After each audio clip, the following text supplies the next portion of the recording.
Hey guys, Micah from Black Bear Custom Kydex. I apologize, this video is coming one day late. I made promises in my Instagram post yesterday that I would have this video up yesterday afternoon, and obviously I failed to do that. I did record one, but it ended up being super long, so I'm just trying to backtrack and redo it for you so that it's a little bit more palatable. So I won't make promises to do it in under 10 minutes like I did the last time, because the last one ended up being 32 minutes long, but I promise I will get it done as quickly as I personally possibly can.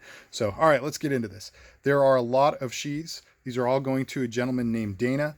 Dana has sent me a total of 24 sheaths, knives, including fixed blades and folders, a couple hatchets, and a flashlight, and he wanted just a pile of different things. Most of them do have a very similar or identical setups, so I'm going to really quickly breeze through a couple of just one of each type of setup so that you can see what they got going on. So first and foremost, we have this little guy here. This is a De Jong. I don't know much about the company. I just know that I really love this handle. You can see it's a resin thing with some what I think are pine needles and maybe pieces of pine cone and stuff like that in there. Just really beautiful. And I think the blade was actually forged out of a hatch file maybe. So this is beautiful. Dana asked me to do leather over Kydex for this particular one. He asked if I could set it up to be both a necker as well as an ulti-clip carry. So when I set it up for a necker, what I do is just throw a really long piece of paracord on that. So it's going to be definitely long enough for anybody, but Dana, you'll probably want to cut this down to a shorter size once you figure out how you like it. It's got just a really simple slide adjuster on here. I don't actually know what this is called specifically. If anybody wants to help me out in the comments, that would be appreciated. So yeah, you can keep it, lose it, whatever. I don't do breakaway clasps on my neckers anymore. I used to. The problem is I can't seem to find any that have a reasonable break strength. They're usually around like 5 to 10 pounds, and your neck is not anywhere near danger at that pull strength. So I just find they break a little too easily, and it's just inconvenient. So I personally trust that I can just tie mine in a knot. That's a risk you might want to take or not take. That's totally up to you. But they are cheap. They're easy to find. So if you need to install those, Dana, you can definitely grab some on Amazon. All right, so that's the simple necker setup. Now with the ulti-clip, I typically do a floated plate of some kind that gives you room to keep the hardware from making contact with the sheath itself, and then also gives you some various angles and ride height options for the ulti-clip to be mounted. If you need to adjust the clip's position, you need to remove the plate and then just adjust the screws for the clip accordingly, readjust, retighten the clip down, and then remount the plate to the sheath. Very easy to do. As far as the leather work goes, I use full grain leather. I cut it. I do all the work to it myself. I waterproof it. I dye it. And then I've been doing this for a little while now. It seems to be a very popular option, but I actually drill directly through the leather and the Kydex and do what's called a saddle stitch, which is kind of a traditional leather working stitch pattern, and add some integral stitching going through the edge there. It's pretty much just an aesthetic effect, but a lot of people seem to really like this. So this is just dark brown dye with tan stitching in there and black Kydex, obviously. So there you go. The plate here is made out of true hide whip, and that true hide is the pattern, whip is the color, obviously indicating black. So there we go. Another necker setup, another ulti-clip setup, very typical of how I do them with these plates, just various angles, ride heights, etc. This one also has an an Exotac fire rod on it. The shock cord on here will keep this retained. So you need to make sure that you complete that loop around there. And then you've got a good pocket carry set up with that. That's what the ulti-clips are for, guys, is pocket carry. You can also rock these inside the waistband if you really want to.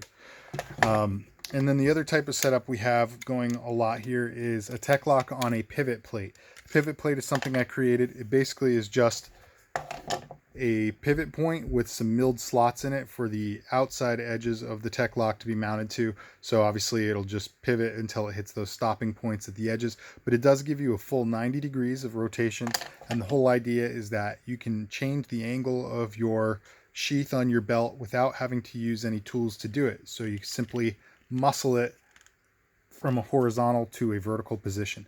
You can also tighten the screws down even more if you want to kind of lock it in place. That obviously will require a screwdriver, but I use only Phillips head hardware so that you can carry just one simple screwdriver with you if you want to adjust any of the stuff, take your sheaths apart, or reconfigure them to be right or left-handed. Everything you see here can be converted to right or left-handed sheaths. So that's what you got here. This is a beautiful bark river. I love this thing. This is the Mini Aurora. It's one of the only bark rivers that I'm just absolutely in love with that I don't own yet. So if you happen to own one that you might be willing to get rid of, I might be interested in working out some kind of trade with you, so let me know. But yeah, this is definitely pretty high on my list. Another thing that you'll see with most of these, actually all of them that have a pivot plate, is that I've done a plate for the other, geez, sorry, I'm getting tongue-tied here. I've done 2 plates for each knife, one for each side of it, because the plates cannot be symmetrical based on the eyelet placement and where the handle's located. You can see it's butting right up against the handle. The reason I do this is because I want the tech lock to be as close to the handle as possible.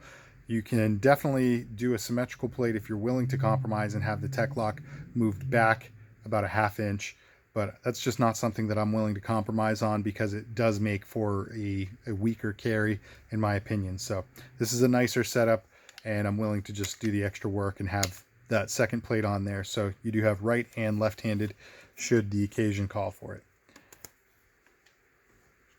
Bear with me, guys. I'm just trying to make sure I put everything back together so I don't miss any of these pieces. 24 pieces. This is the biggest order I've ever done for one customer. Biggest custom order I've done for one person. So here we have, this one is from Fiddleback. He's got a lot of them from Fiddleback, which is a great forge. I love their stuff. They're always on point. Beautiful knives, beautiful handles. Look at this thing. I apologize, I don't know most of the model names for these, so you just kind of have to bear with me. If you want to throw those in the comments down below, guys, you guys are welcome to do that. So one of the interesting things with some of these is that a lot of Fiddlebacks in particular don't have much to grip onto as far as Kydex for a retention sheath. This one has very little down here, but it does have a good Coke bottle swell to it up here. So I was able to get pretty strong retention with it. And it does have a nice kind of, I wouldn't call it ballistic, but it's got a good springy draw anyway. Nice retention on that. So there you go. Got a couple of matching, let's see if I can find the other one here. A couple of matching bark rivers, just slightly different handles. I don't know the model on these either. They're both in Kryptek Neptune with a police blue accent/reinforcement plate. And I think, Dana, you're going to find that a lot of these have very different levels of retention just based on the shapes of the handle. Some of them are impossible to get higher retention on because they just don't have much to grip onto. So if you compare, for instance, this one has, again, a little bit of a Coke bottle swell, and then it does have a fair bit to grip onto here. So you get very strong retention, but also a good smooth kind of ballistic draw. Whereas these Barkies, the draw is going to be much weaker. Doesn't take a whole lot to pop those free. So you're going to want to be careful with these. And there's just not much to grip onto there on the handle. So definitely be careful with these when you're carrying them. But I think the retention is sufficient. It's kind of got more of a friction hold than a click in. So there's that. All right, we got another Fiddleback. This one's all in True Hide Whip. Nice ulti-clip setup there. Got a CRKT Minimalist. This is in Kryptek Coyote. It's on a tech lock. Got a nice ballistic draw, good click in, and the tech lock can be worn at a pile of different angles. You just have to take it off and kind of match up the holes and see how you like it. Oh, this is one of my favorite ones from the collection here. This is a Bark River. I don't know the model. Maybe it's a Bravo EDC or a Micro Bravo or something like that. Just beautiful. And look at those gorgeous handles. He's definitely got really nice taste in knives. Got a K-Bar TDI. This is Kryptek Altitude again on a tech lock that can be worn at a pile of different angles. Nice springy draw, good click in, very good retention. Another fiddleback. This is an ulti-clip setup, floated plate, Cryptek Neptune, and just another beautiful knife.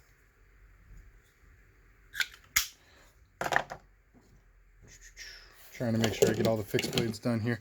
All right, this one is in, I think this one's just called Woodland Camo. It's kind of pretty much patterned after like the Army BDUs from the 90s and early 2000s. I think this is a Dozier, is the brand of the knife. And that's on a Tech-Lock with pivot plate. And then let's see, a couple more fixed blades for you. A couple necker setups. These have burgundy colored leather over Kydex. And this little guy is from Fiddleback. Nice burgundy handle. You might actually want to bypass using the thumb ramp for some of these.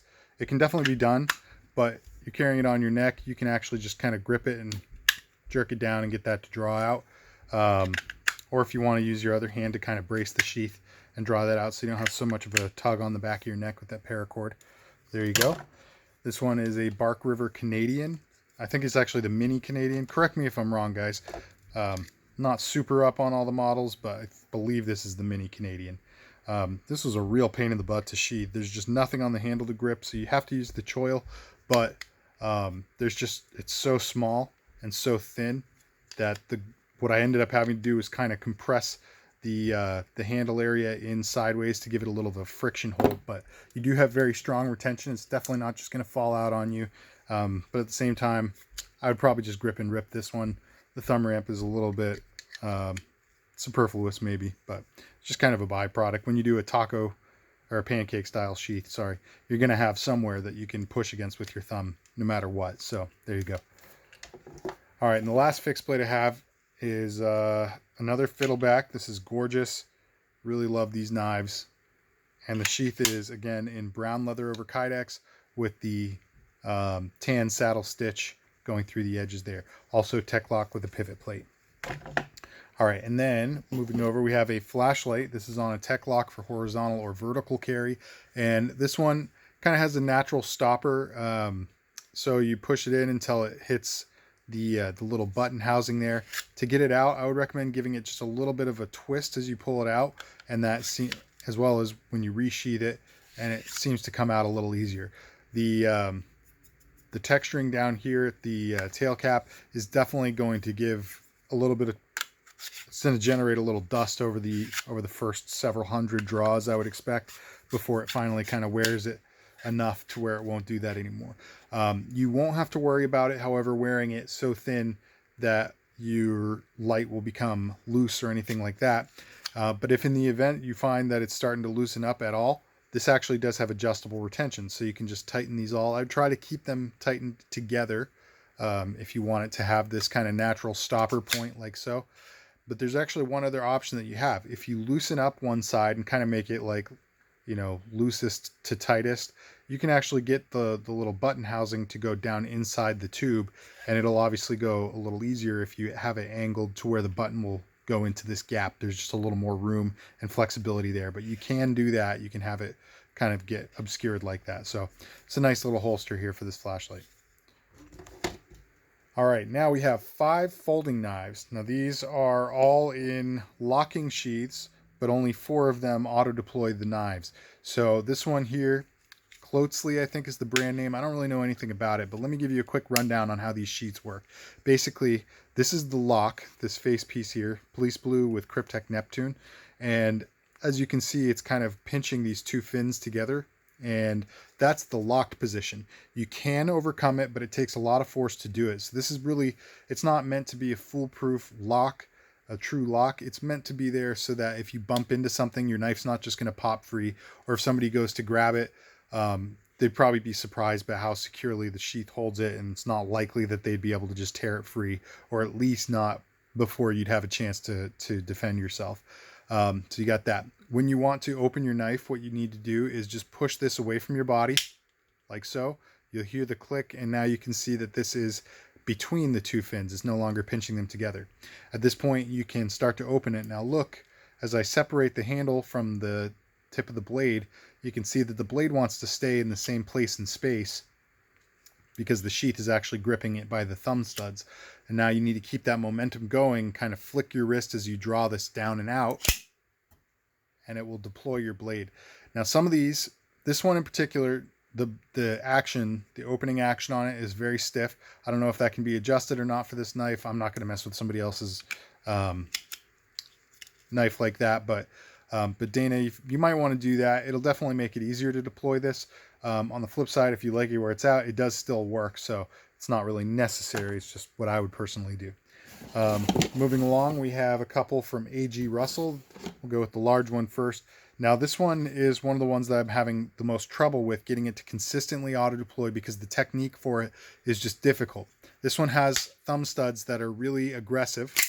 Oh, there we go. I got it first try. But you can see the thumb studs are actually chewing a little bit of the Kydex out every time you open it. The shape of these makes it really easy to open the folder with your thumb, but for the Kydex, it's actually kind of problematic. So Dana, full disclosure, I don't know how long this will actually continue to engage the thumb studs because they are chewing it up from the inside. This is kind of a rare issue that I run into with folders, but it is an issue nonetheless. So when you do it with this one, you need to go down and really flick your wrist hard. You need that snap to get the knife to deploy. So as with any type of gear that you might be having to use in any kind of emergency situation, you need to practice, get used to it, and then start carrying it. Again, you've got your lock up and your unlock lock. I would recommend keeping your index and middle fingers on the face of this when you relock it, because it helps to prevent the sheath from being able to pull away from the tech lock. You can definitely see it flex there, but keeping your fingers there just kind of minimizes that. So my recommendation. Moving to the smaller A.G. Russell. Here we go. This little guy. Oops, that was a bad technique. Remember, you need to flick your wrist as you draw this. There we go. Practice. I'm do it one more time just to make sure it wasn't a fluke. All right, maybe it was a fluke. I think it's getting clogged with some of the dust. This one also has those really aggressive thumb ramps, or thumb studs, I mean.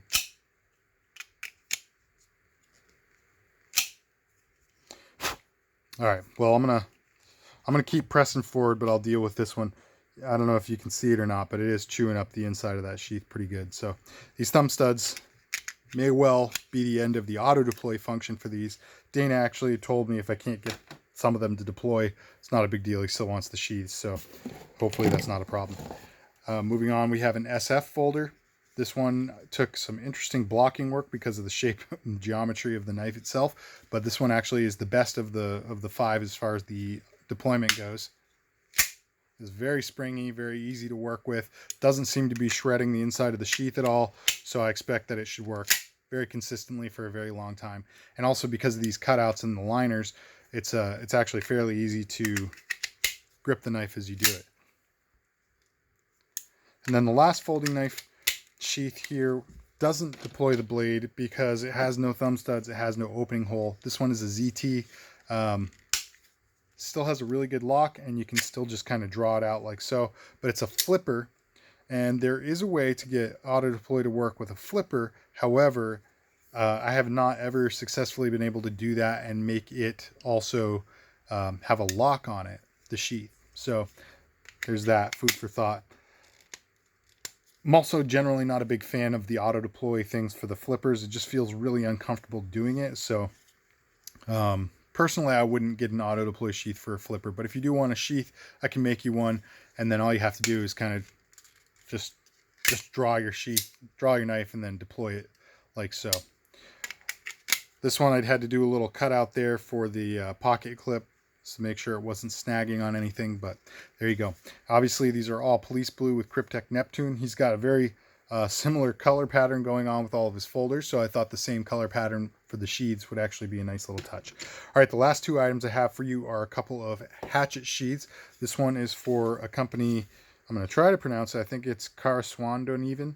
I'm assuming it's probably Swedish or Scandinavian of some kind. I think this is either deer or elk antler. I'm not really sure what the handle material is, but surprisingly light. We have a pivoting tech lock setup again. Now with this one, I actually set it up. We have a left side and a right side plate, but as you can see, I set it up so that the pivot would be 45 degrees to either side of upright like this, because it's very unlikely that you would want to be able to pivot it from, you know, horizontal to vertical. I don't think anybody's going to be carrying their hatchet like this on a sheath, so it didn't really make sense to do that, but you might want to tilt it a little bit in either direction. This one has burgundy colored leather over Kydex with the black stitching around the edges. I really love the look of that. It came out nice and clean. And then he asked me to attach this sharpener from the same company, and it's a little bit of a retention hold here. Now on the back side of the holder, I had to put a little friction groove on there so that it'd make some contact with the groove on the back side of the sharpener. So make sure that when you put this back in there, you do groove against groove like so, or flat side facing outward, whatever you want to think of it. But it does really help to make sure that that goes in there a little bit smoother, but still has something holding it in place other than the shock cord. Otherwise, it's going to rattle around. It just didn't seem very good, so I put that groove in there. This is in True Hide Whip. Again, I think the colors go really nicely together. He gave me a lot of liberty on the colors to kind of do it as I saw fit. So there we go. That's the long and short of this one. And then finally, the last item to show you guys is a Grantsford Brooks wildlife hatchet. I actually bought one of these about a year ago. I absolutely love it. It's such a great little axe and just a nice little camp tool. This one is in the dark brown leather over Kydex. Obviously, it's got some tan saddle stitch along the edges. Again, came out really nice and clean. Beautiful edges. And then it's also got a hatchet collar, which I make. So this one, you know, just the same color leather wrapped. It's got some eyelets in it and paracord holding it together. Gives it a nice, good, soft and comfortable way to carry that around. You also have a handle up here woven out of paracord, and this is, I don't know if you'd call it a double snake knot. Snake knot is definitely the knot that I used, but it's got 2 strands of paracord traveling through it and the snake knot done up around it. So let me know, paracord junkies out there, what that would technically be called. And then as far as how to deploy this, you actually are going to find with this one that if you kind of break it free like this, it's the easiest way to draw that. Now going back in, you need to make sure that the back lobe here travels across the center of the head here. If you get it down too low, it's going to kind of snag here. So you need this lobe to be up to the middle, and it goes right back in. No problem, very easy to do. Good lockup. Good retention. Really quickly on this other one, Dana, how you want to deploy this one, I'm finding the best way is to kind of grip the lobe facing away from your body and just kind of break it free from the back. So they are slightly different, but they're both really easy to do if you do it right. And then putting it back in, the same kind of concept. You want this back lobe to travel across the center. Don't let it go falling in here by the ear of the hatchet, and boom, it goes in really easy. All right, guys, that is the big lot. 24 different items, a bunch of fixed blades, a bunch of folders, a flashlight, and a couple hatchets. Let me know what you think of all this. Let me know what your favorite knife, hatchet, whatever item was, as well as which sheath you liked the best, and tell me why. All right, guys, that's all I've got for you. Thank you so much for tuning in. I know this is a long video, but I really wanted to give Dana a huge shout out and show all of his stuff because he's been so patient, and obviously this was just an extraordinarily large order. So Dana, brother, really appreciate the business. Really appreciate the opportunity to work on all these awesome knives and other items, and I hope you enjoy all your gear. All right, guys, like, share, comment, subscribe. Stick around for the next one. God bless.